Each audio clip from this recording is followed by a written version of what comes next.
Level up की episode 97 के साथ हाजिर। अगर अभी तक आपने मेरे चैनल को सब्सक्राइब नहीं किया हुआ तो चैनल को सब्सक्राइब कर दे, वीडियो को लाइक और शेयर कर दे, शुक्रिया।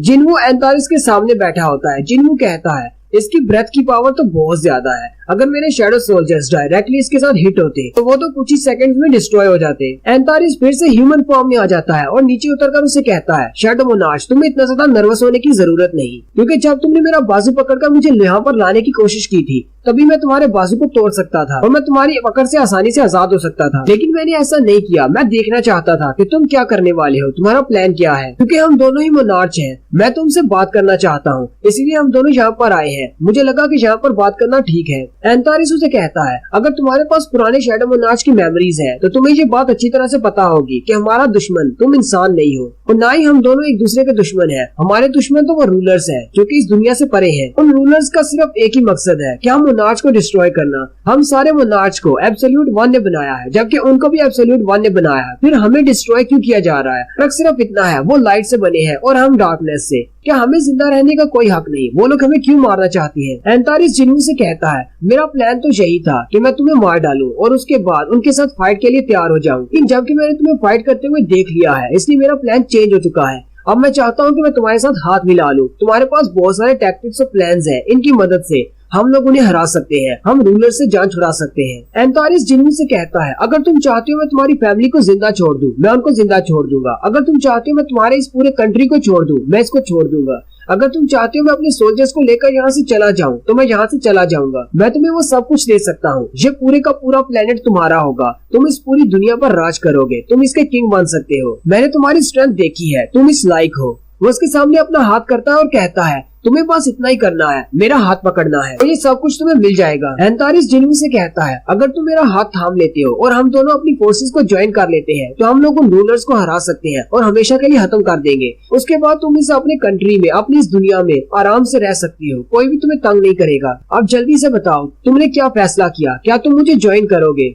जिन्वू से पहले तो कोई जवाब नहीं देता, फिर उसे कहता है, मुझे तुम्हारी बातें सुनकर हंसी आ रही है। जिन्वू से कहता है, तुम चाहते हो कि मैं तुम्हारी बातों पर यकीन कर लूं, जबकि तुम्हारी आंखों में साफ दिखाई दे रहा है कि तुम मुझे मारना चाहते हो। एंतारिस हंसना शुरू कर देता और कहता है, तुम तो बहुत ज्यादा होशियार हो। मुझे लगता है कि मैं इस सब को और ज्यादा नहीं छुपा सकता। हाँ, मैं तुम्हें मारना चाहता हूँ। ठीक है, फिर शैडो मोनार्च रेडी हो जाओ, हम फाइट करने वाले हैं, फाइट टू डेथ। एंतारिस फिर से ड्रैगन बन जाता है और अपने बड़े से पंजे को आगे की तरफ बढ़ाते हुए जिन्वू को मारने की कोशिश करता है। जिन्वू जल्दी से ऊपर की तरफ जंप करते हुए काइजल को बुला लेता है और काइजल के ऊपर बैठ जाता है, जबकि एंतारिस ऊपर की तरफ मुंह करते हुए अपने मुंह से फायरबॉल फेंकता है। जबकि वो अपने मुंह से ऊपर की तरफ आग निकाल रहा होता है, जिन्वू काइजल से कहता है, उसके गले के नीचे चलो। काइजल उसके गले के साथ साथ नीचे की तरफ आता है, जबकि जिन्वू अपने नाइफ को उसके गले पर चला रहा होता है। लेकिन एंतारिस की स्किन बहुत ज्यादा हार्ड है। जिन्वू कहता है, मेरे डैगर ने तो उसकी बॉडी पर जरा स्क्रैच भी नहीं छोड़ा। एंतारिस जिन्वू से कहता है, अपने इन छोटे छोटे वेपन्स के साथ तुम मेरी स्किन में एक छोटा सा स्क्रैच भी नहीं डाल पाओगे, मेरी स्किन बहुत ज्यादा हार्ड है। जिन्वू काइजल से कहता है, काइजल यहाँ से मुझे जल्दी से निकालो।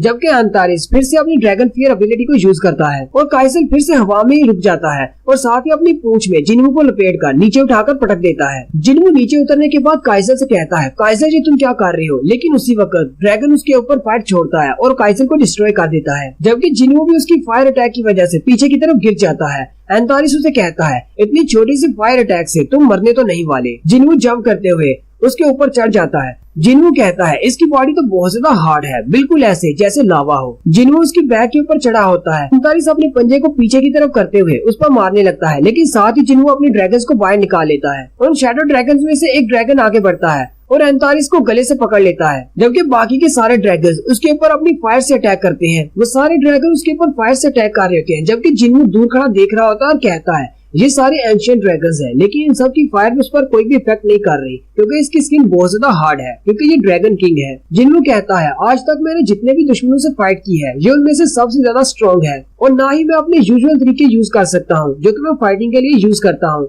इसके लिए मुझे कुछ और तरीका ढूंढना होगा। जिन्वू कहता है, इसके लिए मुझे बहुत ज्यादा पावर की जरूरत है, कोई ऐसी पावर जिससे मैं अपने हाथों की मदद से ही इस पूरे ड्रैगन को हरा सकूं। ये तो बिल्कुल एक माउंटेन की तरह है जिसने अपने ऊपर आर्मर पहना हुआ है। आर्मर की बात करते हुए जिन्हू को कुछ याद आता है। जिन्हू कहता है मुझे आर्मर से याद आया। फिर वो अपनी सारी एनर्जी को इकट्ठा करता है और उसके इर्द गिर्द डार्कनेस का एक सर्कल बनता है। एंथारिस उसके सारे ड्रैगन्स को मार देता है और कहता है तुम्हें क्या लगता है तुम इन शैडो क्रीचर्स की मदद से मुझे हरा सकते हो। लेकिन साथ ही वो उसकी तरफ देखकर बहुत ज्यादा चौंक जाता है और कहता है ये कर क्या रहा है, ये तो सारी डार्कनेस को अपनी इर्द गिर्द इकट्ठा कर रहा है। एंथारिस उसे कहता है अब तुम क्या करने की कोशिश कर रहे हो। जिन्हू कहता है मैं एक आर्मर बनाने वाला हूँ। मैं डार्कनेस की पावर को यूज करते हुए अपनी बॉडी के इर्द गिर्द एक आर्मर बना सकता हूँ। जिन्हू कहता है इस पूरी दुनिया में बहुत ज्यादा डार्कनेस है, मैं उस सारी डार्कनेस को यूज करते हुए एक बहुत बड़ा बॉडी आर्मर बना सकता हूँ जिसे पूरी दुनिया देख सके। जिन्हू अपने आर्मर में बहुत ज्यादा डार्कनेस को इकट्ठा कर लेता है जिसकी वजह से उसका साइज बड़ा होता जा रहा होता है। जबकि एंथारिस भी उसकी तरफ देखकर बहुत ज्यादा घबरा जाता है और कहता है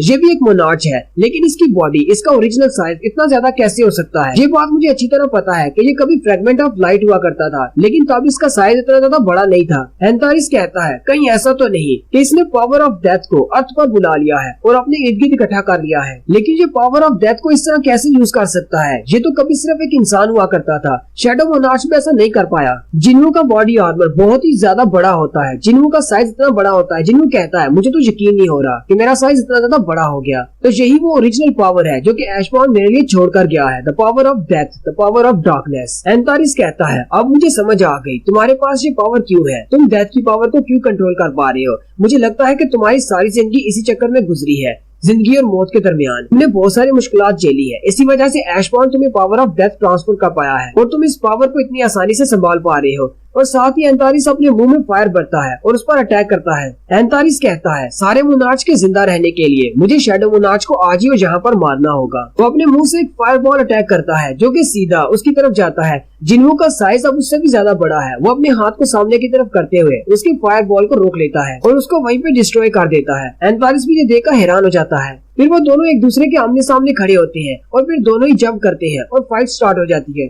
एंथारिस जिन्हू के ऊपर अपना पंजा मारता है लेकिन जिन्हू उसके पंजे को पकड़ते हुए अपने दूसरे हाथ से उसके चेहरे पर जबरदस्त मुक्का मारता है। लेकिन एंथारिस उसके हाथ पे बाइट कर लेता है और उसे झंझोड़ते हुए उठाकर पीछे की तरफ फेंक देता है।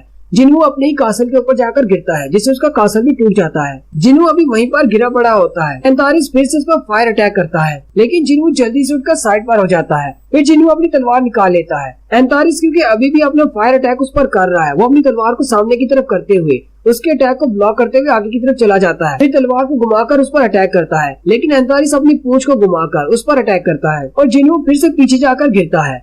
अब एंथारिस हवा में उड़ना शुरू कर देता है और हवा में से मल्टीपल फायर अटैक करता है। लेकिन जिन्हू भी अपने पास से कुछ एरोस निकालता है और उन्हें ऊपर की तरफ फेंकते हुए एंथारिस पर अटैक करता है। एंथारिस ऊपर से फायर अटैक करता है और उन दोनों का अटैक आपस में टकराता है। लेकिन जिन्हू के एरोस बहुत ज्यादा वीक होते हैं। फायर अटैक सीधा नीचे की तरफ आता है जिससे जिन्हू बहुत ज्यादा जख्मी हो जाता है, मतलब उसका आर्मर जख्मी हो जाता है। फिर जिन्हू अपने आर्मर में से बाहर निकल आता है और कहता है इस आर्मर को संभालने के लिए मुझे बहुत ज्यादा स्टेमिना और एनर्जी की जरूरत है जो कि अब मेरे पास नहीं बची।